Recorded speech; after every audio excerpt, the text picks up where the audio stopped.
भारत जो है पाकिस्तान को जितनी भी पावर मेजर्स हैं, जितने भी टूल्स हैं, उन सब का इस्तेमाल पाकिस्तान के खिलाफ कर रहा है। डर अच्छा है तो उनको डराते रहेंगे।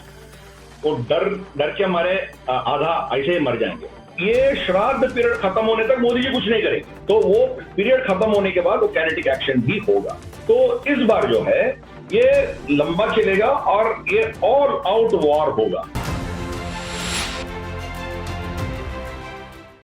जय हिंद, नमस्कार। मैं अंबर जैदी स्वागत करती हूँ आप सबका एक बार फिर से हमारे आज के कार्यक्रम में। और आप सब जानते हैं कि पिछले एक हफ्ते से पहलगाम के बाद भारत और पाकिस्तान के बीच में संबंध बहुत ज्यादा खराब हो चुके हैं, और जिसके चलते बड़े सारे एक्शन भारत पाकिस्तान के खिलाफ ले रहा है, और जिसकी वजह से पाकिस्तान में भी एक खलबली, एक हलचल मची हुई है कि आखिर पाकिस्तान के खिलाफ भारत काइनेटिक एक्शन कब लेगा। वहां के मंत्री तक इस बात को बोल रहे हैं कि 24 से 36 घंटे में भारत कोई बड़ा एक्शन ले सकता है, लेकिन 72 घंटे बीत गए, ऐसा कुछ हुआ नहीं। भारत ने डिप्लोमेटिक एक्शंस लिए और पाकिस्तान के खिलाफ एक डिजिटल स्ट्राइक भी भारत ने छेड़ी, जिसमें जितने भी digital platform, social media channels जिससे उनको भारी कमाई भारत से होती थी, उसको ब्लॉक कर दिया गया है। तो काइनेटिक मेजर्स तो हैं ही, लेकिन जो इकोनॉमिक वॉरफेयर है वो भी पाकिस्तान पे बहुत असर डाल रही है, जिससे पाकिस्तान में और ज्यादा बौखलाहट हो रही है। तो सारे एंगल्स पे बात करेंगे, और बात करने के लिए हमारे साथ हमारे खास मेहमान मौजूद हैं। गिरिधर मामड़ी जी, बहुत बहुत स्वागत है सर आपका। जय हिंद, नमस्कार। नमस्ते अमर जी, आपको, आपके दर्शकों को सबको मेरा प्रणाम, नमस्कार, जय श्री राम, हर हर महादेव और जय श्री कृष्ण। सर, हम सब जानते हैं कि भारत पाकिस्तान के बीच में संबंध लगातार खराब हो रहे हैं, और पिछले दिनों आर्म फोर्सेस को एक ग्रीन सिग्नल भी मिल गया कि आप पाकिस्तान के खिलाफ एक्शन ले सकते हैं, लेकिन अभी तक ऐसा कुछ हुआ नहीं है, जिससे लोगों में एक क्यूरियोसिटी बनी हुई है कि आखिर ऐसा कब होगा, क्योंकि भारत में काफी आक्रोश है और लोग चाहते हैं कि पाकिस्तान के खिलाफ बड़ी कार्रवाई हो इस बार। लेकिन सर, इस बार ऐसा लग रहा है कि भारत जो है पाकिस्तान को जितनी भी पावर मेजर्स हैं, जितने भी टूल्स हैं, उन सब का इस्तेमाल पाकिस्तान के खिलाफ कर रहा है, जिसमें वाटर स्ट्राइक से लेके जितने भी डिप्लोमेटिक एक्शंस हैं, प्लस इकोनॉमिक, और उसके बाद काइनेटिक भी चर्चा में है। आप सर इन सारी चीजों को कैसे देख रहे हैं? कौन से टूल का कितना ज्यादा असर पाकिस्तान पे है? देखिए, पहला स्टेटमेंट मैं जो बोलूंगा वो है, डर अच्छा है तो उनको डराते रहेंगे। वो डर डर के हमारे आधा ऐसे ही मर जाएंगे। तो ये पहला हम करेंगे। दूसरा, काइनेटिक एक्शन की बात आपने पूछी है। अब देखिए, काइनेटिक एक्शन जो है वो होगा जरूर, मगर कोई भी मोदी जी को देखा है उनके बारे में, इतिहास में जाके, मतलब हिस्ट्री में जाके पिछले 5-6 साल में उनको कोई ऑब्जर्व किया है, तो उनको समझना चाहिए, उनको समझ आ गया होगा अब तक कि वो वेट करेंगे। कब तक वेट करेंगे वो, कि ये क्या कहते हैं उसको, श्राद्ध पीरियड खत्म होने तक। क्योंकि हमने वही किया था, बालाकोट जब हमें करना था, जब पुलवामा का अटैक हुआ था, उसके बाद 12 दिन वेट किया। क्योंकि हिंदू पद्धति में हमारी ये होता है ना, क्या कहते हैं उसको, श्राद्ध पीरियड होता है। 10th डे हम धर्मोदकम देते हैं, फिर 11th डे सपिंडीकरण होता है, 12वें दिन मासिकम होता है, पहला मास, फर्स्ट मंथ का श्राद्ध होता है, फिर 13वें दिन नॉर्मलाइज होता है। तो 12 या 13 दिन अलग अलग प्रांत में अलग अलग ये प्रैक्टिसेस हैं। तो ये श्राद्ध पीरियड खत्म होने तक मोदी जी कुछ नहीं करेंगे। ये खत्म होते ही फिर पाकिस्तान के खिलाफ जो करना है करेंगे। तो 12 दिन गिन लीजिए, क्या होता है 2 तारीख या 3 तारीख मई तक होगा। मतलब 4 तारीख के बाद ही कुछ एक्शन होगा, उससे पहले कुछ नहीं होगा। सेकेंड थर्ड तक कुछ नहीं होगा एक्शन। वो 12-13 दिन पूरा देश, अभी वी आर इन मॉर्निंग, है ना, तो वो पीरियड खत्म होने के बाद वो काइनेटिक एक्शन भी होगा। मगर काइनेटिक एक्शन हमने ऑलरेडी कर चुके हैं। एक बार उड़ी सर्जिकल स्ट्राइक किए हम, फिर दोबारा हमने बालाकोट अटैक भी किया, फिर भी ना उनको अकल आया, ना उनके बर्ताव में कुछ बदलाव आया। तो इस बार जो है ये लंबा चलेगा और ये ऑल आउट वॉर होगा। हम वॉर डिक्लेयर नहीं करेंगे। तो अब जो है, ये हमारी हमारी अब जो रणनीति होगी, वो हम युद्ध डिक्लेयर नहीं करेंगे। We will not declare a war. एक बार हम जंग छेड़ दिया और डिक्लेयर कर दिया तो पाकिस्तान के एडवांटेज में जाएगा, क्योंकि the moment you declare a war उनका हर ऑप्शन ओपन होगा कि वो न्यूक्लियर अटैक भी कर सकता है, फर्स्ट अटैक भी न्यूक्लियर कर सकता है। वो ऑप्शन उनको नहीं देना है, हम युद्ध नहीं छेड़ना है, we will not declare a war. मगर मैं ये जब स्टेटमेंट देता हूं, बहुत से लोग मुझे गाली भी देना शुरू किया कि आप मोमबत्ती वाले हो, आप अमन की आशा वाली गैंग हो, ये वो करके हमें गाली भी दिया है। मगर दैट्स नॉट माई अप्रोच। मैं ये कह रहा हूं कि उनको उनको जो चाहिए, जंग चाहिए, युद्ध चाहिए, वो हम उनको नहीं देंगे, मगर उनको शांति नहीं देंगे। नो वॉर नो पीस, ये उनको देंगे। डर के मारे रात 2 बजे वो प्रेस कॉन्फ्रेंस करते बैठेगा, कब क्या होगा इसको पता नहीं चलेगा। अब देखिए, कल परसों रात को हमारी 4 राफेल एलओसी के करीब जाके फिर वापस आ गया।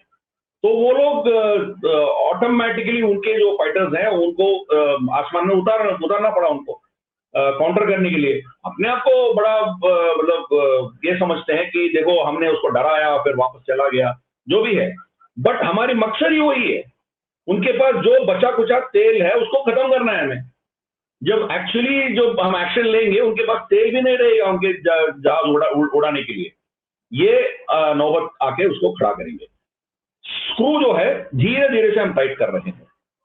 कल एक और अनाउंसमेंट आया कि पाकिस्तान रजिस्टर्ड कोई भी एयरक्राफ्ट जो है भारत की एयर स्पेस यूज नहीं कर सकता है। ये तो शुरुआत है। नेक्स्ट हम क्या करेंगे, इवन फॉरेन एयरक्राफ्ट जो भी है, मलेशियन एयरलाइंस हो, सिंगापुर एयरलाइंस हो, चाइनीज एयरलाइंस हो, ऑस्ट्रेलियन हो, कोई भी हो, भारत की एयर स्पेस यूज करेंगे तो अपना पैसेंजर लिस्ट में जो पाकिस्तानी है उनका नाम हमें पहले देना पड़ेगा।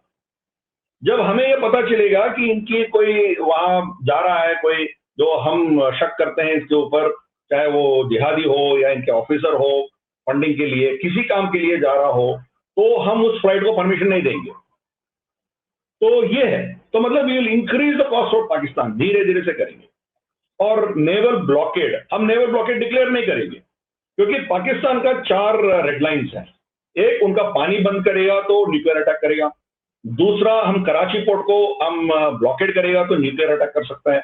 तीसरा, उनके जो कैंटनमेंट्स है उनके ऊपर हम कुछ मेजर अटैक करेंगे, हजारों में उनके सैनिक मर जाएंगे तो वो अटैक कर सकता है। एंड चौथा, उनके न्यूक्लियर इंस्टॉलेशन के ऊपर हम अटैक करेंगे तो वो न्यूक्लियर अटैक कर सकता है हमारे ऊपर। तो ये 4 डेडलाइंस वो बताया हमें। अब देखिए, कराची पोर्ट को हम ब्लॉकेड करेंगे, मगर ब्लॉकेड किया ऐसा हम बताएंगे नहीं, क्योंकि इंटरनेशनल वाटर्स में खड़े रहेंगे। तो वहां जो भी शिप पाकिस्तान जा रहा है उसको रोकेंगे हम, फिर उसको चेक करेंगे। क्यों, सिंपल एग्जांपल है, सोमालिया पायरेट्स घूम रहे हैं उधर, यमनी हौतीज वहां एक्टिव है, तो हम कहेंगे कि यहां हम सिक्योरिटी प्रोवाइड करने आए हैं, जो भी शिप जा रहा है उसको चेक करेंगे। तो पाकिस्तान की शिप्स को हम चेक करेंगे, हमें पता चलेगा कौन क्या लेके जा रहा है पाकिस्तान को। दूसरा, हम ये इकोनॉमिक सैंक्शन लगा सकते हैं कि जो कंटेनर्स, जो शिप्स पाकिस्तान में गुड्स डिलीवर करने के लिए जाएगा वो भारत की पानियों में नहीं आ सकता है। मान लीजिए कि सऊदी से, कतार से, कुवैत से, या जो भी है गल्फ से, वहां से कोई शिप्स उनको तेल लेके देने के लिए वो जा रहे हैं, वो भारत में नहीं आ सकता है। तो उनको चुनना पड़ेगा, 100 रुपया की पाकिस्तान की धंधा उनको चाहिए या 10,000 की भारत की धंधा उनको चाहिए। तो जब इकोनॉमिक बेनिफिट भारत में इतना है वो पाकिस्तान में नहीं जाएंगे। पाकिस्तान में जाना हो तो नॉर्मली उनको मान लीजिए कि $100 चार्ज करते हैं, उनको $1,000 चार्ज करना शुरू करेंगे वो, क्योंकि भारत की सैंक्शन से उनको जब भारत नहीं आएंगे तो उनको नुकसान होगा ना, वो नुकसान भरने के लिए पाकिस्तान के ऊपर सैंक्शन एडिशनल टैरिफ लगेगा। फिर नेक्स्ट स्टेप, हम इंश्योरेंस कंपनीज के ऊपर हम दबाव डालना शुरू करेंगे। पाकिस्तान में जाने वाले कोई भी शिप को इंश्योर नहीं कर सकते हो, आप इंश्योर करेंगे तो भारत में आप धंधा नहीं कर सकते। तो जो डोनाल्ड ट्रंप कर रहा है ना, अपना कंजम्पशन के आधार पर जो वेपनाइज करके वो टैरिफ लगा रहा है ना, भारत भी वही करेगा पाकिस्तान के साथ, है ना। तो जो भी पाकिस्तान के साथ डील करेंगे वो यहां ब्लैकलिस्ट हो जाएगा। उनको जो हथियार दे रहे हैं, इवन यूरोप में नेदरलैंड्स हो, इटली हो, जहां कहीं से भी इनको हथियार मिलता है तो वो सब कंपनी बैन हो जाएगी, भारत में वो बेच नहीं सकते हैं, ये उनके खिलाफ होगा। नेक्स्ट लेवल क्या होगा कि हम इनके जो मेजर एक्सपोर्ट 3-4 ही हैं। एक है, आप देखिए क्या कहते हैं उसको, टेक्सटाइल्स है, दूसरा सीमेंट है, तीसरा ड्राई फ्रूट्स है, चौथा चमड़ा है, ओके, लेदर। ये 4 मेजरली है। केमिकल थोड़ा बहुत इधर उधर है, मगर है तो खत्म हो गया उनका। तो हम क्या करेंगे अभी, मान लीजिए कि वो $10 का एक शर्ट गुच्ची को, अरमानी को बेचेगा, हम $3 में बेचना शुरू करेंगे, कॉन्ट्रैक्ट भारत में आएगा। बाकी $7-8 जो भी नुकसान होगा, भारत उस निजी कंपनी को, उस प्राइवेट कंपनी को सब्सिडाइज करना शुरू करेगा। मतलब उसको इकोनॉमिकली हम मार देंगे और पूरा भारत में शिफ्ट हो जाएगा। ऑलरेडी बांग्लादेश से यही हो रहा है। बांग्लादेश से मैक्सिमम जो वहां से वहां की सिचुएशन के चलते हुए उनके जितना भी बिजनेस है पूरा यहाँ भारत के कोयम्बटूर, ईरोड, सेलम, तिरुपुर यहाँ आ गया है। 20% यहाँ भारत में एक्सपोर्ट बढ़ गया और बांग्लादेश में घट गया, और पूरा अब्सॉर्ब करने की क्षमता हमारी पास है, तो पाकिस्तान को ये नुकसान देंगे। दूसरा सीमेंट, ये सीमेंट गल्फ में ही ज्यादा बेचते हैं, क्योंकि वहां से nearest gulf consuming countries gulf में ही है, यूएई और ये लोग, कतार जो भी है, यही कंज्यूम करते हैं। तो हम क्या करेंगे, आप 50 दिरहम पर क्यूबिक मीटर आप वहां इनका सीमेंट बिकता है, तो हम 25 या 30 दिरहम पर क्यूबिक मीटर हम बेचेंगे। बाकी 25-30 हम उनको सब्सिडी देंगे यहाँ अंदर। तो वो भी कंपटीशन में, उनको क्या 25-30 दिरहम में उनको मिल रहा है ना सीमेंट, भारत से ही खरीदेगा, पाकिस्तान से क्यों खरीदना है? 20 दिरहम ज्यादा देने का क्यों, कोई पागल है क्या? तो ऑब्वियसली वो भी शिफ्ट कर देंगे। तीसरा ड्राई फ्रूट्स तो ऑप्शंस बहुत हैं दुनिया में, तो वो भी कर सकते हैं। और चौथा चमड़ा जो है, चमड़ा इंडस्ट्री का भी लिमिट है, वो कितना बिलियंस ऑफ डॉलर्स तो नहीं कमा पाएंगे ना, उसके ऊपर भी हम जो करना है करेंगे। फिर एक और हम करेंगे कि आज पाकिस्तान भारत का डायरेक्ट ट्रेड नहीं है, मगर उनको जो चाहिए, स्पेशली उनके फार्मास्यूटिकल इंडस्ट्री के लिए, लगभग 40% जो प्रोडक्ट्स हैं, चाहे वो टैबलेट्स हो, फॉर्मुलेशंस हो, या अपने इंडस्ट्री का जो एपीआईज हैं, एक्टिव फार्मास्यूटिकल इंग्रेडिएंट्स, जो इनपुट्स हैं, जो इनपुट्स लेके ही वो अपना टैबलेट्स बना पाएंगे, वो सब भारत से आता है। डायरेक्ट ट्रेड तो नहीं है, तो हम बिलिंग करेंगे दुबई, फिर दुबई से वो पाकिस्तान जाता है। एक्चुअली ये चीज दुबई तक जाएंगी भी नहीं, आईसीस में जाएंगे, बिलिंग तो होता है। हम कोई कंपनी दुबई में बैठा है, उस कंपनी को हम बेचेंगे और वो लोग पाकिस्तान को बेच देंगे, ये चल रहा है। उसको बंद करेंगे हम यूएई को बोलेंगे कि आपको जितना चाहिए उतना हम आपको देंगे, मगर आप रीसेल नहीं कर सकते। आप पाकिस्तान को रीसेल करेंगे तो आपको भी हम वाट लगाएंगे, जो $10 है वो हम आपको $1000 में बेचेंगे। सिंपल सी बात। पूरे यूएई का कितना रिक्वायरमेंट है उतना आप $10 में ले लो, कोई दिक्कत नहीं है, मगर इससे ज्यादा आप पूछेंगे हम $1000 आपको चार्ज करेंगे। तो पाकिस्तान को वो भी कट कर देंगे।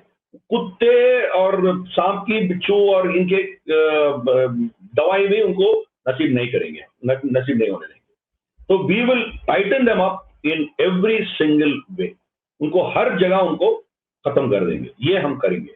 इकोनॉमिक वॉरफेयर हम जो करना है कर सकते हैं, बहुत कुछ कर सकते हैं ऑलरेडी। हाँ, हमें भी नुकसान होता है, जो दिल्ली से। ये कह सकते हैं कि इस बार पाकिस्तान में धमाका बिना पटाखे के, बिना बॉम्ब के धमाका हो सकता है, और वही आवाजें आना भी शुरू हो गई सर। जैसे ही डिजिटल स्ट्राइक शुरू हुई है, लोगों की बौखलाहट शुरू हो गई है बहुत ज्यादा कि ये तो freedom of speech and expression के खिलाफ है। भैया, अपनी फ्रीडम ऑफ स्पीच एक्सप्रेशन आपने देश में चलाओ, हमारे यहाँ क्यों लेके आ रहे हो अपनी? ये उनकी फ्रीडम ऑफ एक्सप्रेशन तो हर 3-4 महीने में सॉफ्टवेयर अपडेट होता है ना, जब इनको उठा के वहां तो चलते नहीं, यहाँ पे चलाएंगे, देखिए क्या बात है। मतलब अभी कोई इन्वेस्टिगेशन नहीं हुआ है, कुछ नहीं हुआ है अभी, खाली में मतलब ये घटना हुई है। भारत ने आज तक पाकिस्तान का नाम भी नहीं लिया है। अब देखिए, ऑफिशियली पाकिस्तान के नाम कहीं नहीं लिया गया। एक्शन तो हो रहा है, वो अलग बात है, मगर कहीं भी हमने ये नहीं कहा है कि पाकिस्तान ने ये काम किया है। जो जो इसके पीछे है उसको सजा देंगे, इतना ही बोला गया है ना। फिर भी नजम सेठी कहता है कि ये फॉल्स फ्लैग ऑपरेशन है, भारत ने खुद करवाया है।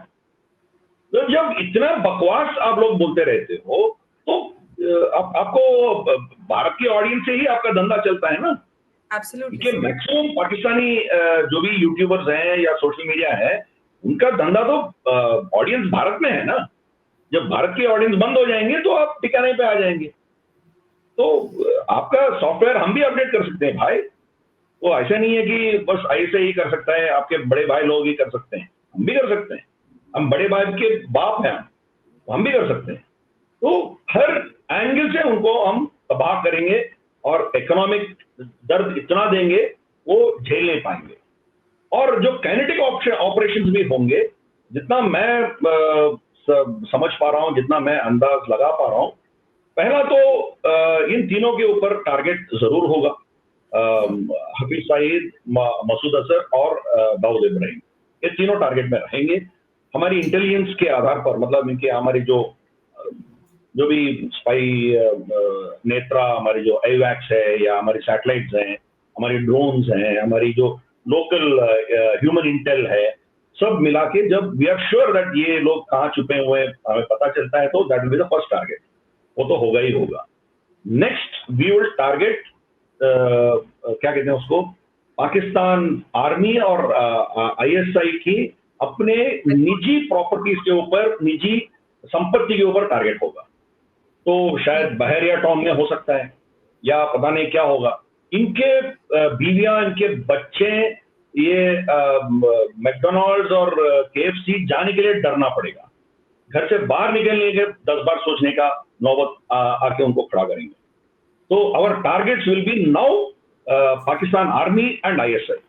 पहले ऐसा नहीं था। जो भी अज्ञात बंदूकदार लोगों को मार रहे थे, वो भारत के खिलाफ जितने भी वहां सुअर और चूहे बैठे थे उनको ही टारगेट किया था, है ना। वो पाकिस्तान को टच नहीं किया। इवन बालाकोट में जब हम जाके अटैक किए थे, हमारी स्टेटमेंट था कि we have taken down a non military target. साफ साफ बोला था हमने, नॉन मिलिट्री टारगेट। हम भारत के खिलाफ जो शक्ति पाकिस्तान में खड़े हैं, बैठे हैं, उनको ही हमने टारगेट किया आज तक। अब इनको टारगेट करने से कोई फायदा नहीं है, क्योंकि ये मतलब ये चूहे जैसे हैं, मतलब पैदा करते रहेंगे। तो आप 100 को मारो 1000 लेके आएंगे, आप हफीज सईद को मारो 10 और हफीज सईद खड़ा हो जाएगा। तो इसीलिए इनको टारगेट करने से कोई फायदा नहीं है। इनके जो आका है उनको टारगेट करना है। ये पहलगाम अटैक जो है, असीम मुनीर खुद ये ऑर्डर दिया है। अब टारगेट असीम मुनीर ही होगा। असीम मुनीर और इनके जो आईएसआई चीफ है मालिक, ये लोग होंगे। इंडिविजुअली उनको टारगेट करके उनको निकालेंगे, नहीं निकालेंगे, या उनके जो असेट्स हैं, इनके जो भी चीज है उनको निकालेंगे, क्या करेंगे। इनके जो कारतूते हैं, इनके जो पीछे सीक्रेट्स हैं, उनको साइबर वॉरफेयर या आगे बाकी चीजों में हम क्या क्या इनको एक्सपोज कर सकते हैं। हर चीज में टारगेट यही होगा। पाकिस्तान आर्मी होगी, आर्म फोर्सेस होंगे और आईएसआई, इनको ही टारगेट करेंगे। बाकी काइनेटिक एक्शन लेंगे तो इनके ऊपर लेंगे। तो कल के दिन कोई इंटरनेशनल कम्युनिटी हमें ब्लेम नहीं कर सकता है। हम टारगेट किया है भारत के खिलाफ जो शक्ति है, उनके खिलाफ हमने टारगेट किया है ना। बाकी जो करेंगे पाकिस्तान आर्मी और आईएसआई के खिलाफ, वो चलता ही रहेगा। And we will not declare a war. जिस दिन आपने जंग डिक्लेयर किया, उस दिन पाकिस्तान जीत गया समझो। वो जीत उनको नहीं देंगे। We will tighten them from every angle. धीरे धीरे से इसको बढ़ाते जाएंगे। And as I said, kinetic action भी होगा, मगर वो 12-13 दिन के बाद होगा। मोदी जी का हिस्ट्री देखेंगे, वी विल वेट। हमारी श्राद्ध पीरियड खत्म होने के बाद इनका श्राद्ध पीरियड शुरू होगा। That is what we will. बिल्कुल सर। और ऐसा लग रहा है सर, जिस तरह से पाकिस्तान में ऑलरेडी जो सिक्योरिटी क्राइसिस थे, क्योंकि शोएब अख्तर का भी अभी बयान आया था, सॉरी शाहिद अफरीदी का, कि हमारी आर्मी तो पहले ही बीएलए, बीएलएफ और टीटीपी से ही कोई नहीं झेल पा रही है। ऐसे में अगर भारत कोई एक्शन ले लेता है तो बड़ा खतरनाक हो जाएगा। सर, जो डिसइंटीग्रेशन ऑफ पाकिस्तान, वो पॉसिबल नजर आ रहा है कि भारत जिस तरह से टाइटन अप कर रहा है पाकिस्तान को, टुकड़े तो बड़ी आसानी से सर होते नजर आ रहे हैं। देखिए, हमने एक बार ऑलरेडी कर चुके हैं, बांग्लादेश बन गया, फिर भी क्या हुआ, बांग्लादेश में भी आज हमारे खिलाफ लोग खड़े हो गए ना। तो इसीलिए पाकिस्तान को तोड़ना इसका सॉल्यूशन नहीं है। पाकिस्तान की व्हाट इज जो द सॉल्यूशन सोच है सर? उनसे उसको टारगेट करना है। तो पाकिस्तान की सोच जो है, सरहद के उस पार और सरहद की इस पार भी लोग बैठे हैं। तो इसीलिए हम टारगेट करेंगे, इनको टारगेट करेंगे। तो जब तक पाकिस्तान रहेगा तब तक ये चलता ही रहेगा। आप उसको 4 टुकड़े करो, 5 टुकड़े करो, फिर भी ये चलता ही रहेगा। इसीलिए हम उनको टारगेट करेंगे। We will target the concept of Pakistan. जो पाकिस्तान की सोच है उसको टारगेट करेंगे। एक साइकोलॉजिकल वॉरफेयर, एक सिविलाइजेशनल वॉरफेयर उनको देंगे। बिल्कुल सर, ये जो आपने बात कही है ये सबसे अहम हो जाती है, क्योंकि पिछले 78 सालों से हमने देखा है कि पाकिस्तान हमेशा भारत को इसी तरह से टारगेट करता आया है आतंकी हमलों में। और भारत ने पहले भी स्ट्राइक्स किए हैं, बड़े सारे एक्शन लिए हैं, लेकिन पाकिस्तान सुधरने वाला नहीं है। तो जो इवेंचुअली सोल्यूशन नजर आता है वो यही नजर आता है, और ये एक बड़ी जंग बन जाती है अगर आप इस तरह की सिविलाइजेशनल वॉर में आ जाते हैं। सर, अगर भारत इस वॉर या ये इनिशिएट करता है तो आपको क्या लगता है कि सर हम जिस तरह से पाकिस्तान को, वैसे तो हम उसको इरेलेवेंट कर चुके हैं इस्लामिक वर्ल्ड में, लेकिन धीरे धीरे इनिशियली जब ये पूरा पहलगाम अटैक हुआ था उस वक्त कोई खासा पाकिस्तान को समर्थन नहीं मिल रहा था, लेकिन अभी ऑफिशियली चाइना ने डिक्लेयर कर दिया है सपोर्ट टू चाइना, और उन्होंने ये कहा है कि हमारे इंटरेस्ट को कोई असर नहीं पड़ना चाहिए, जो सी पैक को लेकर उन्होंने कहा है भारत की तरफ। ऐसे में इस्लामिक नेशन से भी थोड़ा थोड़ा सपोर्ट आना शुरू हुआ है। सर, अगर सिविलाइजेशनल वॉर में जाते हैं तो ये कितना चैलेंजिंग भारत के लिए हो सकता है, क्या हम सफल हो पाएंगे? देखिए, हमें ऑप्शन नहीं है, हमें जंग लड़ना ही लड़ना है। हार जीत तो लड़ने के बाद ही पता चलेगा ना। अब ना लड़ना कोई ऑप्शन ही नहीं है हमारे लिए। अब देखिए, 50 से ऊपर जो इस्लामिक देश है, इनके टारगेट मैक्सिमम हेट्रेड होगा तो 2 ही देश के ऊपर होगा। एक तो इजराइल के ऊपर होगा, दूसरा भारत के ऊपर होगा। तो हमने मोरलेस, स्पेशली मोदी जी आने के बाद, बहुत से इन देशों को न्यूट्रलाइज किया। और बहुत से देश प्रधानमंत्री को हाईएस्ट सिविलियन अवार्ड भी दे चुके हैं। तो धीरे धीरे से उनमें भी थोड़ा चेंजेस आना शुरू हुआ है, मगर अब भी कुछ देश है जो उसी सोच रख के चलने वाले बहुत हैं। कतार इज वन सिंगल एग्जाम्पल। कतार के अल जजीरा अभी भी पूरा पाकिस्तान की एक बात बोल रहा है, और अल जजीरा तो वो तो कहीं भी जाइए आप, प्रो इस्लाम और एंटी इस्लाम इसी दृष्टि से सब कुछ देखता है वो, है ना। तो भारत का इश्यूज में भी वही देख रहा है। तो ये एक चीज है। मगर अब देखिए, जब अल्टीमेटली जब धंधे की बात आती है, जब बिजनेस इकोनॉमी की बात आती है, तो पाकिस्तान कहाँ खड़ा है, भारत कहाँ खड़ा है? We are going to be third largest economy. हमसे वो रिश्ता रखेंगे या पाकिस्तान के साथ रखेंगे, तो ये उनको चुनना पड़ेगा। यही सिविलाइजेशनल बैटल है। अब तक हम क्या कर रहे थे, वो लोग जब पाकिस्तान से डील कर रहे थे हम चुप बैठे थे, क्योंकि हमारे पास इतना शक्ति नहीं थी। अब हमारी पास शक्ति है और उसको इस्तेमाल करेंगे हम। तो ये सिविलाइजेशनल बैटल हमें लड़ना ही पड़ेगा। जैसे मैं कह रहा था कि ये पाकिस्तानी पंजाबियों का सोच है, बाकी लोग उनसे रहना नहीं चाह रहे। जो अपने आप को इस्लाम के ठेकेदार समझते हैं, तो बलूची भी मुसलमान हैं, पश्तू भी मुसलमान हैं। तो उनके लिए आप क्या कर रहे हो? उनके नस्ल खत्म कर रहे हो, नस्ल कुशी कर रहे हो आप। तो ये इस्लाम की जंग तो नहीं है ना ये। और आप जितना इस्लामियत दिखाते हो, उससे ज्यादा इस्लामियत तहरीक तालिबान पाकिस्तान दिखा रहा है। तो उनके सामने आपका इस्लामियत कहां खड़े रहेगा? तो आप देखिए, दिस इज जस्ट वडेरों का और जमींदारों का और इनके आर्मी का एक फकेड़ है। मगर ये लोग, इनके जहन में, इनके डीएनए में एक ही चीज घुसी है, उनकी आइडेंटिटी है एंटी भारत, एंटी हिंदू। ये आइडेंटिटी निकाल देंगे तो पाकिस्तान कुछ नहीं। इसलिए उसको जिंदा रखने के लिए कुछ भी करेंगे, चाहे अपने आप अपना अपना एक कान, अपना एक हाथ और पांव भी तोड़ना पड़े, वो भी उनके लिए मंजूर है। मगर ये जो हेट्रेड है भारत के खिलाफ और हिंदू के खिलाफ, ये उनको कायम रखना है, यही चलना है। जब यूगर मुस्लिम्स के साथ वहाँ इतना बर्ताव होता है, इतना उनको पीड़ा देते हैं चाइना, रमजान के महीने में उनको सूअर खिलाते हैं, शराब पिलाते हैं, नचवाते हैं, और 15-16 साल की उम्र के कम उम्र के बच्चों को मस्जिद में जाने का परमिशन नहीं है, टोपी नहीं पहन सकते हो, मोहम्मद नाम नहीं रख सकते हो, 3-4 साल 100 साल की पुरानी मस्जिद तोड़ के वहाँ टॉयलेट्स बना रहा है। मगर जब इमरान खान से पूछते हैं तो हमें पता नहीं।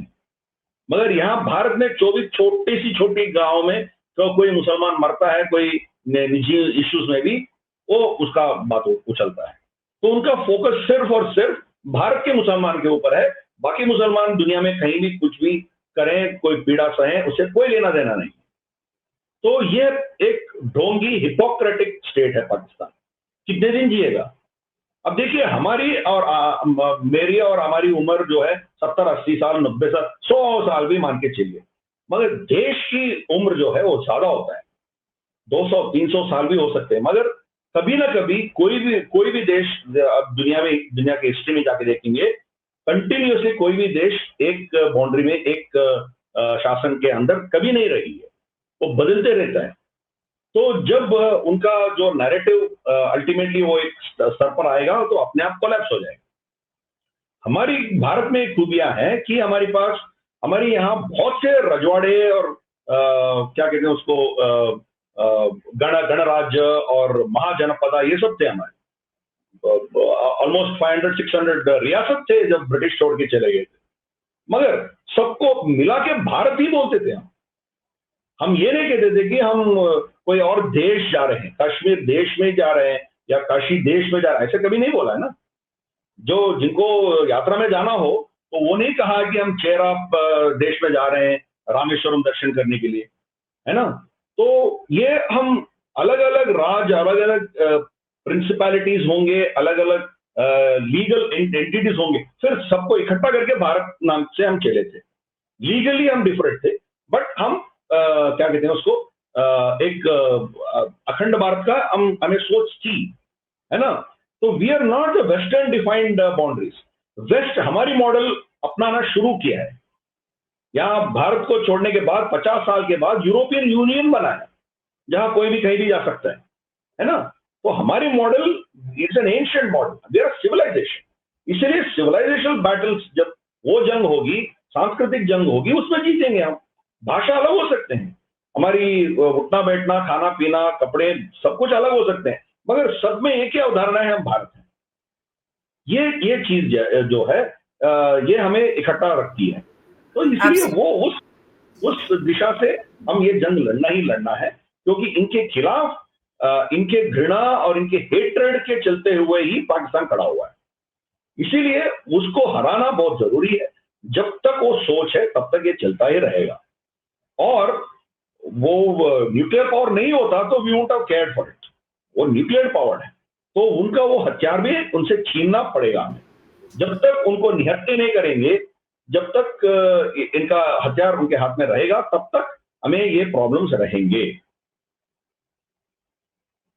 बिल्कुल सर, और इस तरह की भी खबरें आ रही है कि पाकिस्तान के जो फाइटर्स हैं वो टीटीपी ने चुरा लिया। अभी इन खबरों में कितनी सच्चाई है ये तो नहीं कह सकते, लेकिन सोशल मीडिया पे इस तरह की वीडियो सर्फेस हो रही हैं जिसमें ये कहा जा रहा है। लेकिन ये बात जो सवाल है डी न्यूक्लियराइजेशन ऑफ पाकिस्तान या पाकिस्तान के जो भी डिफेंस इक्विपमेंट्स हैं उसको लेकर, ये तो समझ में आ जाता है कि कितना खतरनाक हो सकता है। और अब ये भी एक आगे एजेंडा होना चाहिए कि पाकिस्तान को डी न्यूक्लियराइज करना कितना जरूरी हो जाता है विश्व शांति के लिए।